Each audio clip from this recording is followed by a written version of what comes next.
অমাবস্যা উপলক্ষে গত বুধবার পাঁচলার ধামশিয়া করুণাময়ী মাতৃমন্দিরে সম্পন্ন হল দেবী দক্ষিণাকালীর বিশেষ পুজো পাঠ ও জ্যোতিষ কার্যক্রম।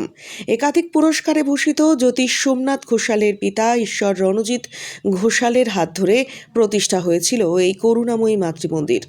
আর ওনার প্রয়াণের পর ওনার সুযোগ্য পুত্র সোমনাথ ঘোষাল দায়িত্ব নেয় এই মন্দিরের। এদিকে বুধবার অমাবস্যা উপলক্ষে সকাল থেকেই করুণাময়ী মাতৃমন্দিরে দূর দূরান্ত থেকে ভিড় জমান বহু ভক্ত। পাশাপাশি ভক্তদের মঙ্গল কামনায় বিশেষ হোম যজ্ঞ সম্পন্ন হয় করুণাময়ী মাতৃমন্দিরে।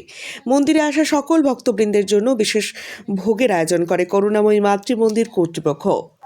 দেখুন, বছরের তো একটা একটা করে অমাবস্যা অতিক্রান্ত হয়ে আজকে শেষ অমাবস্যা আমরা এসে উপস্থিত হয়েছি এবং অগণিত ভক্ত মায়ের অমাবস্যাতে আজকে আসছেন।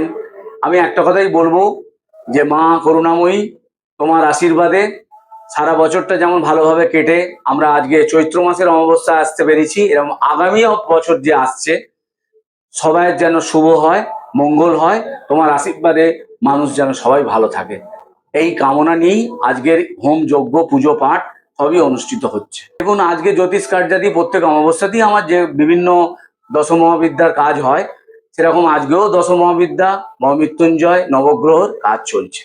সকল ভক্তদের উদ্দেশ্যে একটাই কথা বলবো, আপনাদের নতুন বছর যে আসছে শুভময় হয়ে উঠুক করুণাময়ী মায়ের আশীর্বাদে, এবং আপনারা যেমনভাবে আমাকে পাশে থেকেছেন, সহযোগিতা করেছেন, আগামী দিনে যে নতুন বছর আসছে সেই অমাবস্যায় প্রত্যেক অমাবস্যায় এসে মন্দিরকে আপনারা মন্দিরে আসবেন এবং মন্দিরে এসে অমাবস্যা কার্যাদি করবেন, এবং যাতে আপনাদের জীবন শুভময় হয়ে ওঠে সেই জন্য আমরা মায়ের চরণে আমি জানাই যেন প্রত্যেকের ভালো হয়।